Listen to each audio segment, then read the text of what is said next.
So here is our lab. So this is about slope fields. So what's going on with a slope field? Anytime you have a differential equation that looks like this, dy dx is equal to f of xy, where this is just some function of x and y, what you can do is you can plot a slope field. Now, for instance, if we go to the applet and we do something like, let's say, dy dx is equal to 0. What that means is at every single point, xy, the slope there, dy dx is equal to 0.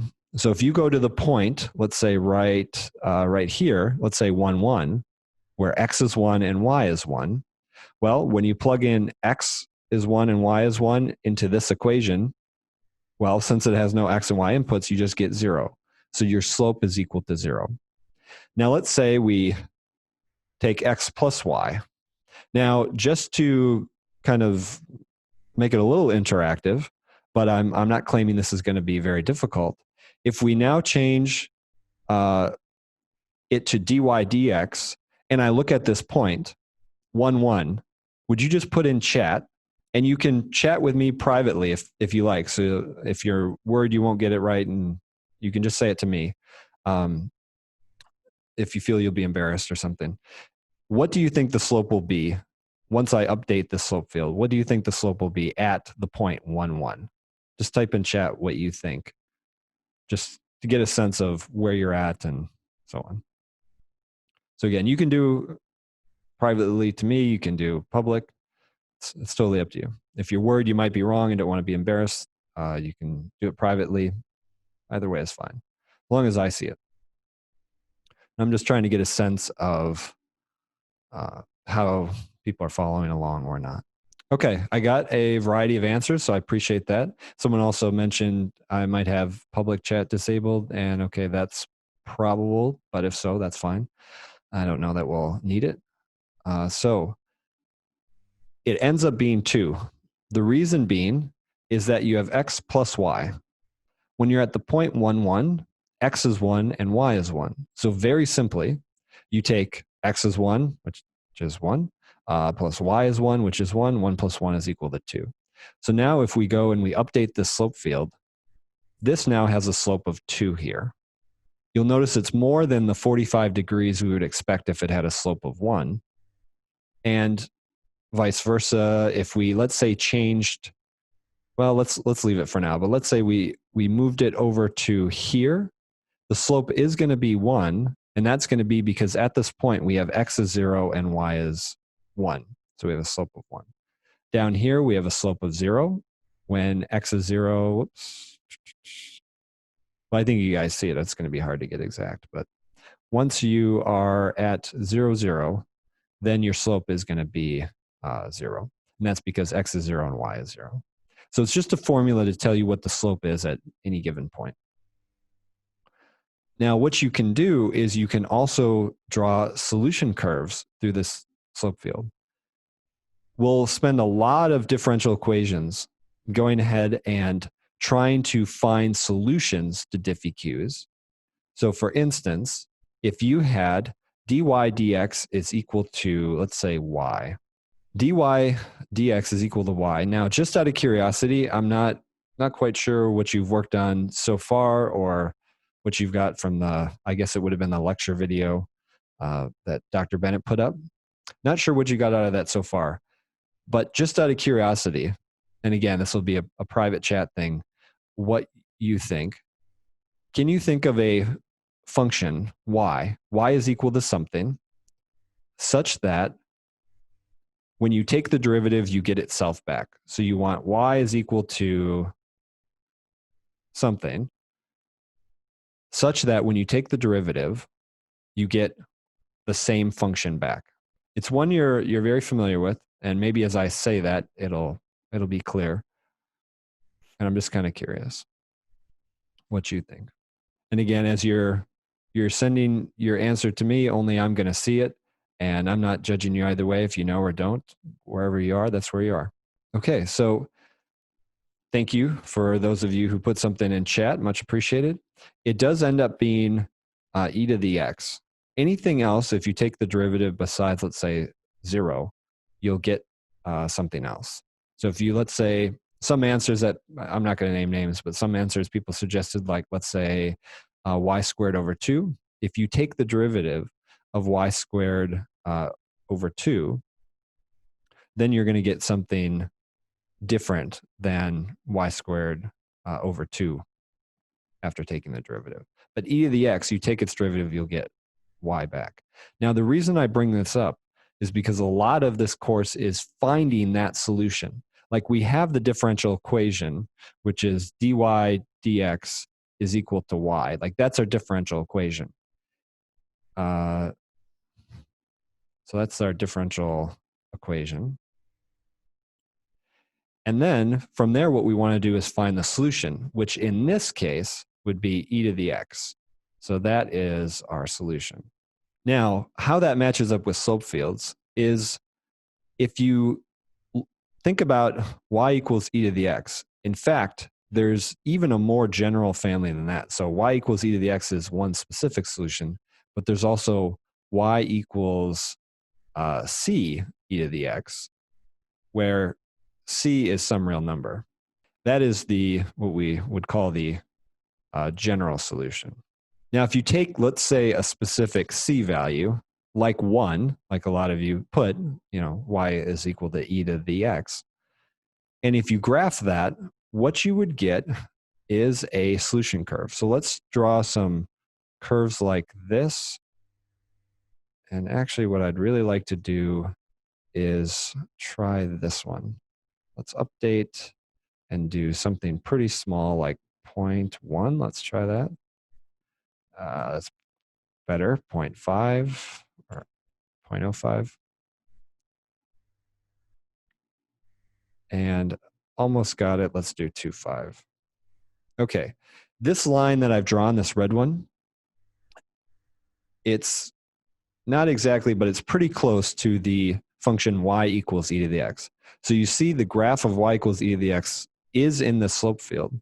Moreover, if we look at these other curves, such as this one that I'm highlighting in purple right here, what you'll notice, and this is one of the most critical things to note about this lab, is this solution curve that passes through this slope field.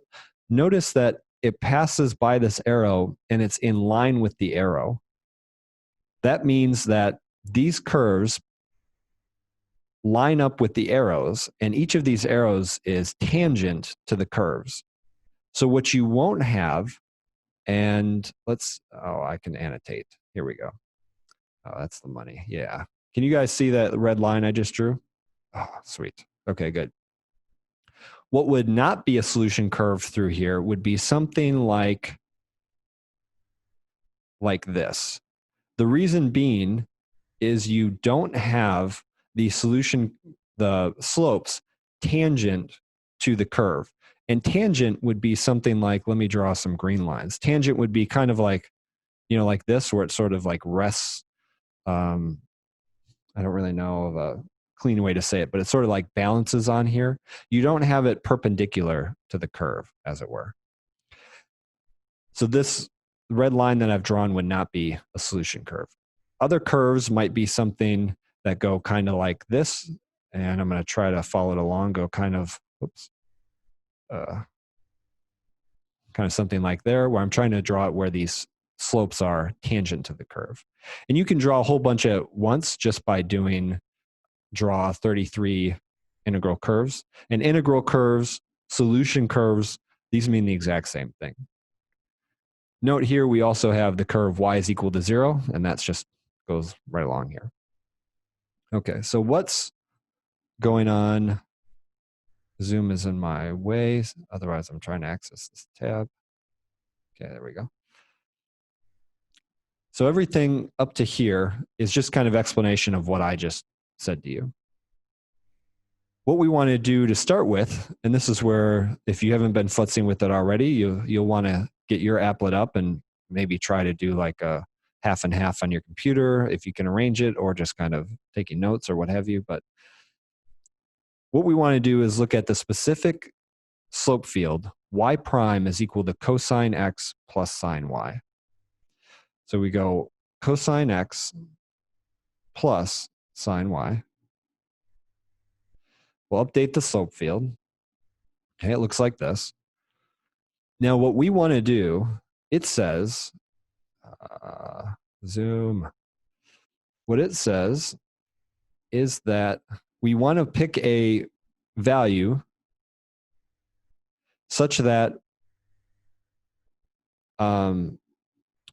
when, I guess, x is equal to -4, we pick the y value so that when we have y of 5, when x is 5, the y value is somewhere between -1 and 1. So what that means is we're going to start by picking this y -4. So for instance, if I pick y -4 to be 1, and I plot that curve, what happens, here's, let me get the annotation. And let's make the annotation, try this color. That's maybe not that great. Let's do, okay, that's somewhat decent. So here is -4. Apologies for the sort of sloppiness. It's hard to draw with the mouse. But we have this -4 here. And we picked it to be negative, or we picked it to be 1. So here's the value 1. Now, as the solution curve moves over, it ended up here, which is roughly, I think, kind of approximately equal to 3.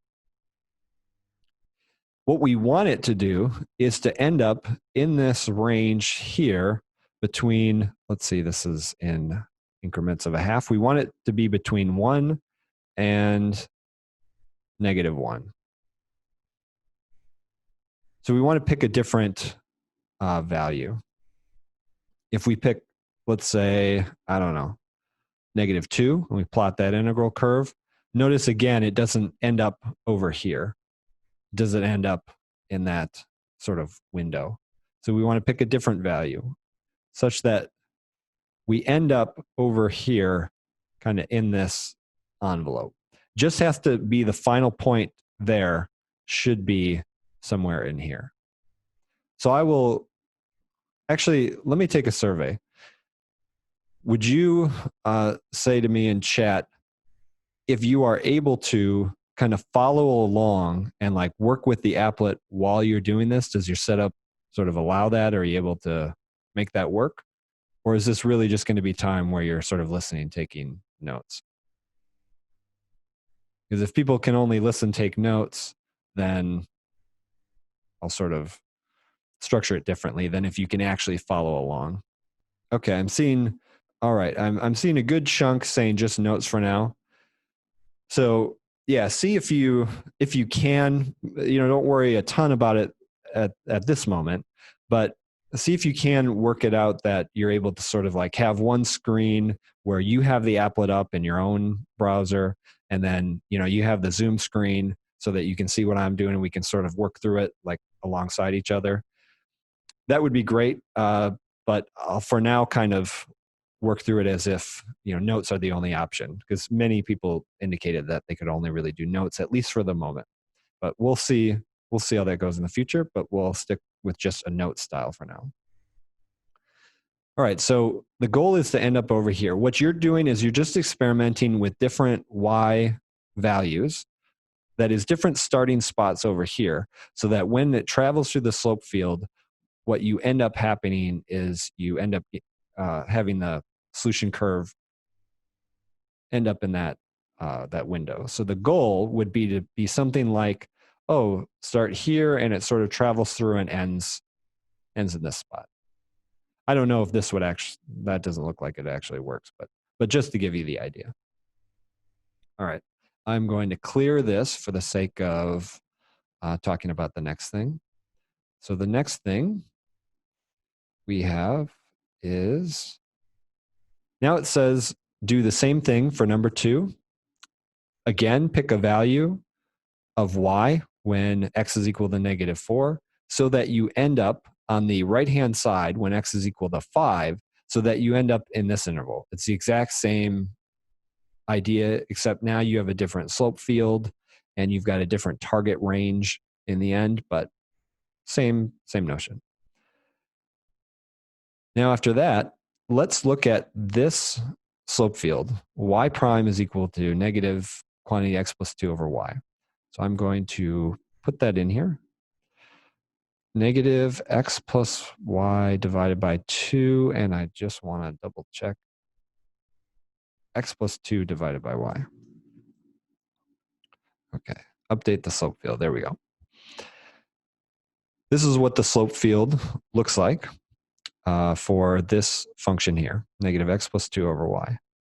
What it's asking us to do is draw a bunch of integral curves, and we'll notice some interesting things. So let's draw a bunch of curves, and we get this. Now, of course, there are more curves. In fact, there are curves even between two curves. There are lots of them, but of course, one, if we drew them all, we wouldn't be able to see anything because it would fill up the entire plane here. So it'd just be a mass of red. So we can only draw a couple so that we can actually distinguish between them. And then moreover, if we tried to draw, all of them, there would be infinitely many, and computers can't do that. So we have just 33 here, kind of a select number to give us an idea of what's going on. But there are many, many more curves in theory that we're just not showing right now. If we highlight, let's say this one. So the one at the top is this purple curve, and it goes down, we'll notice like this. So notice if you follow it through, it seems sensible. Okay, we're kind of having the curves be tangent and so on. But then as far as the highlighted part, the purple, it stops when you hit the horizontal axis here, when you hit the x-axis. And likewise, if you kind of look at the bottom half, you have the same behavior. One of the questions to this lab is, well, what's going on with that, essentially? And it asks you, one, why don't they so I guess 2 is the one I'm talking about here. Why is this integral curve or solution curve, why is it not a full circle? So that's one question, or that's the second of the two questions. Why is this just the top half here, and why is this just the bottom half here? Why is it not like when you highlight this thing, it's the whole circle? So that's one question you want to answer later. And I'll talk about submission in a second, so like submitting the write-up. The other question is, why does this curve even not go all the way to the right? If I look back at, let's say, cosine of x plus sine of y, and we update that slope field, we draw some solution curves, we notice that each of these curves, they just keep going to the right. Presumably, they go to the right forever. Maybe they don't at some point, but since these are periodic functions, they probably do. But at any rate, these curves go all the way to the right across the screen we see here, but that's not the case when we have this thing. So there are two questions. Why do these solution curves not go all the way to the right? And why are they just these seemingly half circles? And what I'll suggest is to think about what's happening here where there's a break. Think about that, and that might help you answer those questions. Now, with that, the whole point of these labs is to sort of work through applets and so on, and interact with differential equations in ways that give you a little bit deeper understanding of the material. And I like the labs by and large. I think it's nice because they're hands-on. It's not just sitting down writing on paper. You can actually interact with an applet and play around with it and so on. So I personally really like them, even as a learner and instructor. But what the goal is, as far as like the structure of these, is to go through the labs and answer the questions that are asked. So, for example, the first thing you want to do for one is to find the value I mentioned. And what you would do is you would simply write that down, on your paper. You would just say, for number one, y of -4 is blah, blah, blah. Or, one such value is, whatever you came up with. Same thing for 2. Then for 3, what you want to do is, for this first question, you just want to write out what you think the answer is. So this would be, a few sentences. And the same thing for 2. Just explain in a few sentences why the integral curve isn't a full circle. So that would be for 3. And then so on, answer the rest of these questions and just, write it up. Nothing too fancy. And then you will submit it through Canvas. So now I'm going to jump to Canvas. If you go to assignments and you go to, let's see, that's online homework. We go to, that's written homework, to lab. We click on this. What there should be, why am I not seeing it?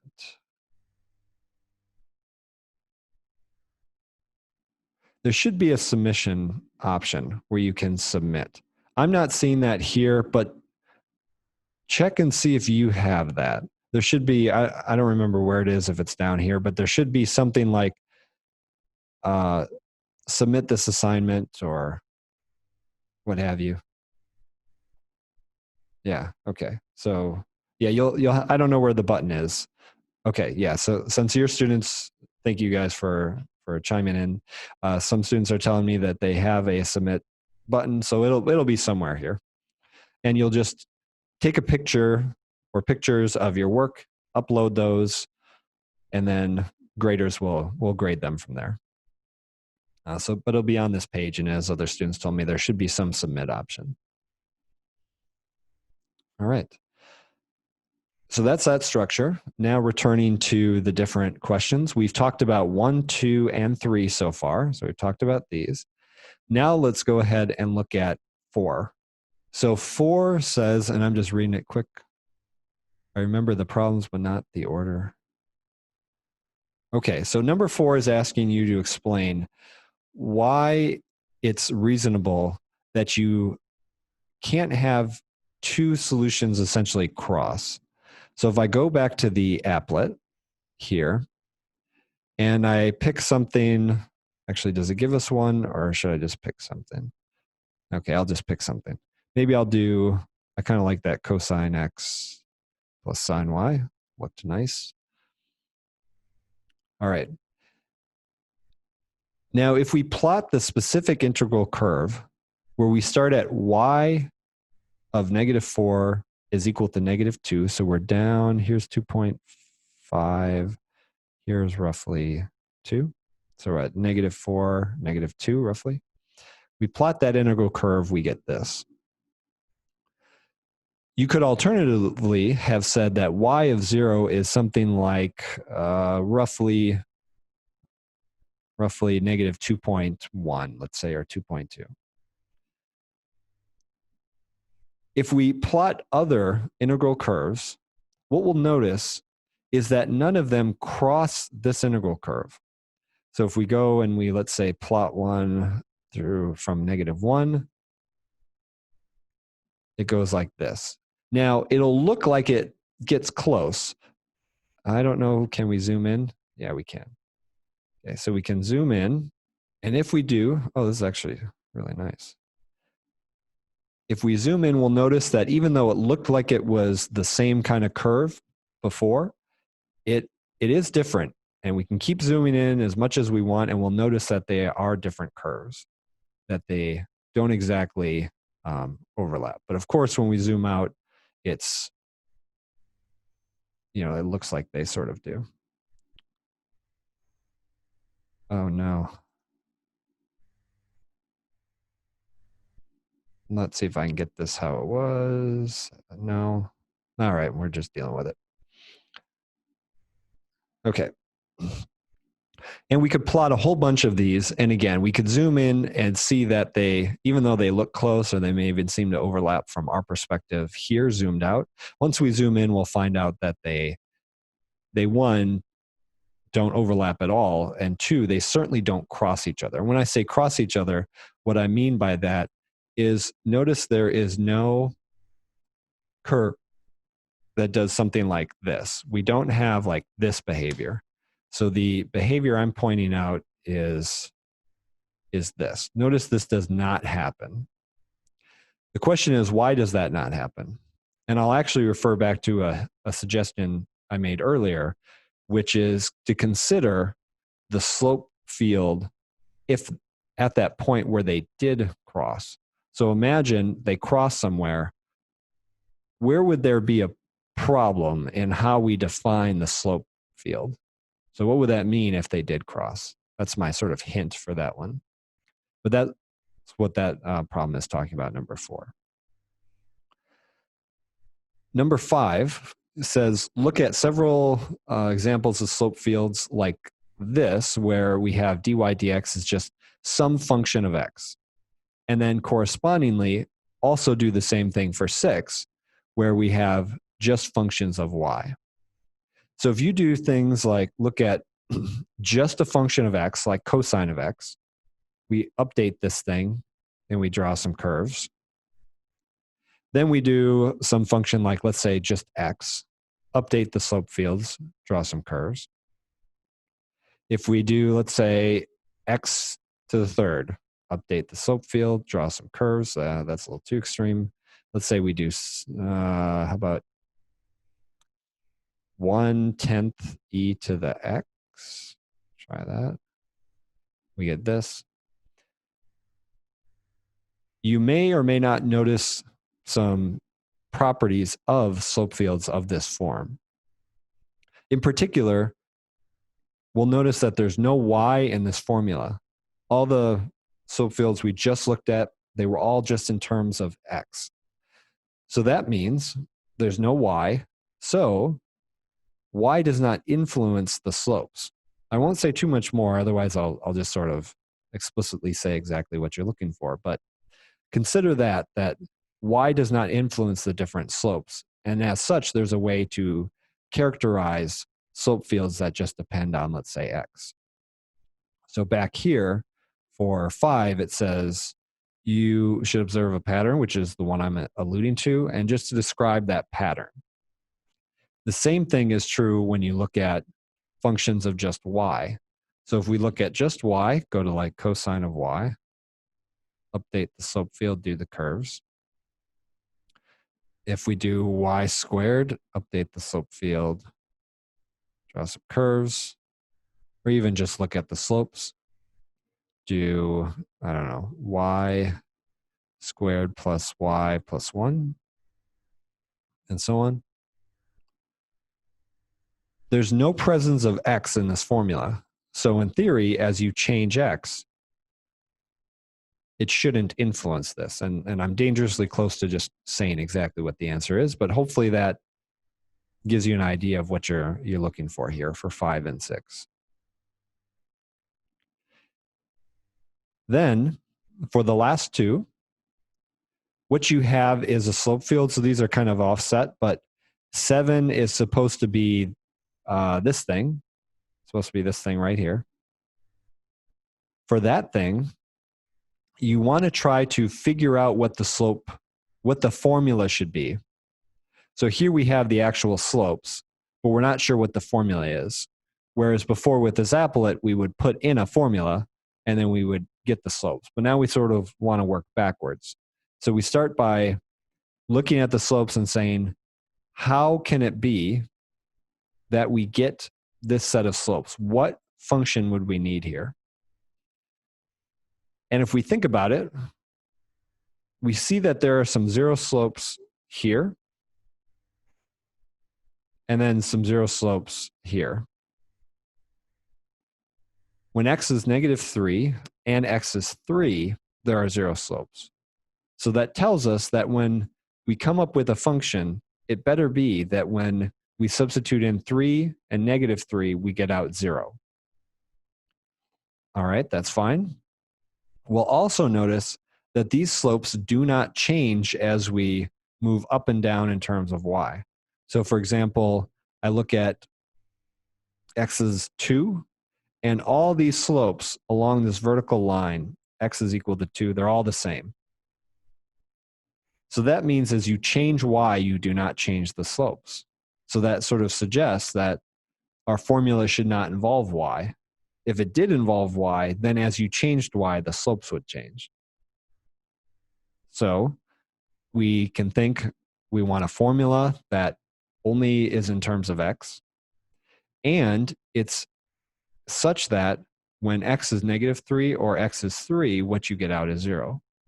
And what I recommend is just looking at simple functions, exponential functions, trig functions, polynomials, and think about what's kind of the simplest type of function of one of those three types. That is exponential, which I'll write in chat. Exponential, trig, and polynomials. These are the three basic function types that we'll really be working with throughout the whole course. Not all of them, but most of them will be.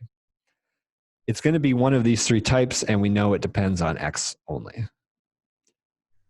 Then it's going to be the same type of question for 8, where we notice that the slopes change as y changes, so it must depend on y in some way.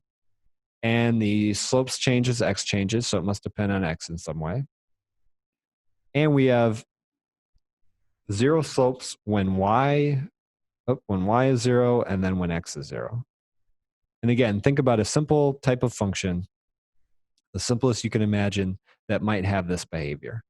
And if you futz around with that and try simple functions, eventually you'll get them to match up. So for example, if I tried e to the 3x and I had this thing, I'll notice that this is not either one of these two. So that would not be the right guess. So this is not the right guess, e to the 3x. But I might try a trig one. I might go cosine of 3x or something. Update that slope field. And oh, it looks nice. And again, this is not either one of these. So that's not the right thing. And I'm purposely showing you ones that don't work. So if you get one that does not match up, then you want to keep trying. But again, it's going to be one of the three: exponential, trig, or polynomial. And that's for 7, which corresponds to this one, and then 8, which corresponds to this one. So you guys have a good day. To view the next video in this series, click the link on the right. To view the last video in this series, click the link on the left. If you want to learn more about me, the nerd who's making these videos, visit the website below. And as always, have a good day.